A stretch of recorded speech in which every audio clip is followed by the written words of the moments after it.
Well, some are describing it as a big breakthrough in the Iran nuclear showdown. Some are not quite as optimistic as that.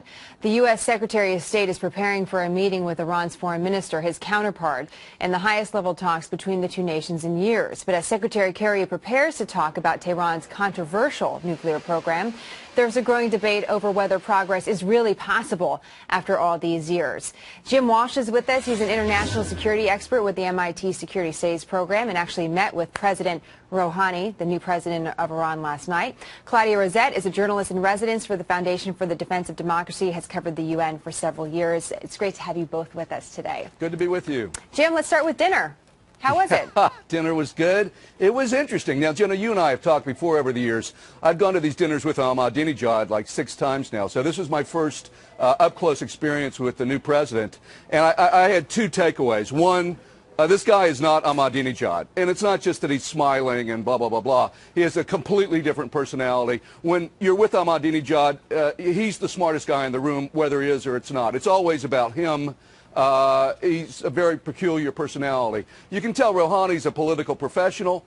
He's focused on the process. And the second big thing that came out of this was not only is he not Ahmadinejad, he wants a deal, and he wants it quick. He doesn't want a big deal that's going to take a lot of time and it's complicated. He wants a deal on the nuclear that's small, that can get the ball rolling, that he can go and sell back in Tehran. So I thought that was pretty interesting. Sounds like you're optimistic about that, Jim. Well, you know, I've seen this movie before, and everyone seems to find a way not to be successful. So I think we'll have to wait for the results. But I will say this is the best shot all the countries have had in a long, long time. Claudia, you've been at the UN. You've been covering this event this week.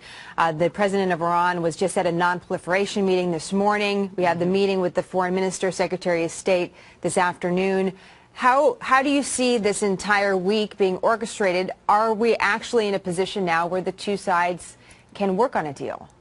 This new president of Iran is the same old wine in even not a very different bottle, actually. He's giving us a different set of things that he's more personable than Ahmadinejad, which is a very low bar. But he still works for Ali Khamenei, the supreme leader. And the spectacle this morning of his stepping up to speak at a conference on nuclear disarmament was one of the most staggering displays of hypocrisy at the UN, and that's a place where hypocrisy is the norm.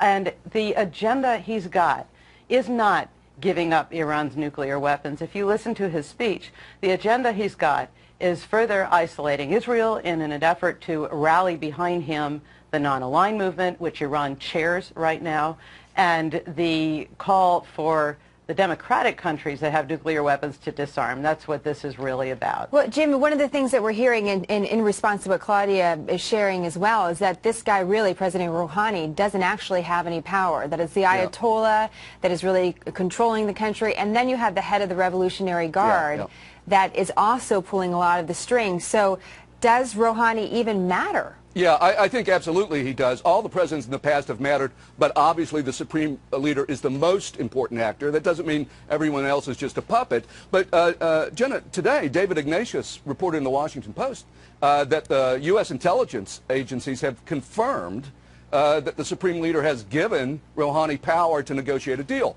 That election result that we just had was such a shock. It was a shock to me. It was a shock to Iranians. It was a shock to Iranian watchers. It really sent a message to the supreme leader that they have to change direction. Now, are they going to turn into Sweden? No. And I have to disagree with my colleague. They do not have nuclear weapons. That's a really big error to make.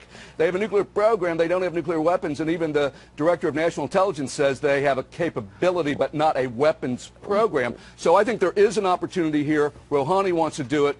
Khomeini is going to go with it. He's going to give him enough rope and see if he can produce something. If he can produce something, then it's a different picture. Well, Claudia, but the point that you were making is one that we continue to hear as well, is whether or not you could actually trust any of these individuals not to take nuclear power to become a nuclear weapon, and not just one nuclear weapon, but maybe 200 nuclear weapons or 1,000 nuclear weapons. That seems to be the bigger question about who we could actually trust in this. You can't trust them to make you can't trust this deal at all. I didn't say, or if I said, I didn't mean to, that we think Iran has nuclear weapons.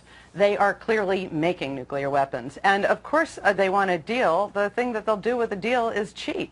This has been the hallmark. Look, the foreign minister of Iran, when he was ambassador to the UN, spent part of his time running a front company operation off Fifth Avenue, sending millions of dollars back to Iran.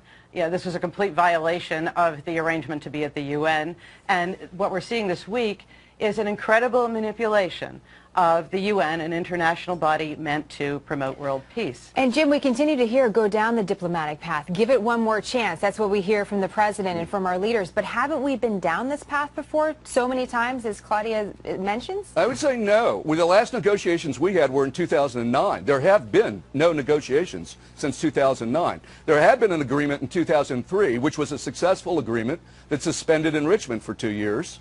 And then that fell apart for reasons we can go into. But there has been more, over this 30-year period, it's been marked by the absence of negotiation more often than it has been the presence of negotiation. As I say, this is the first real negotiation in 5 years. It's the first time today in decades that you have a Secretary of State and a foreign minister, who I know personally, and I don't welcome those ad hominem attacks, that they are meeting together to talk about a deal. So we haven't seen this in a long, long time. Never really saw this during Ahmadinejad and even before. So, at the end of the day, it could lead to nothing. There are opponents, clearly, I know, there are opponents in the United States against diplomacy, and there are opponents in Iran, hardliners, equally hardliners, in Iran against diplomacy. So this stuff can fall apart. Sure. My only point is that this is as good a chance as any country has had in more than a decade. Claudia, just your final thoughts. A good final chance in diplomacy? Is this the final path? The best chance we've had in years to be completely snookered while Iran buys itself time to make nuclear weapons.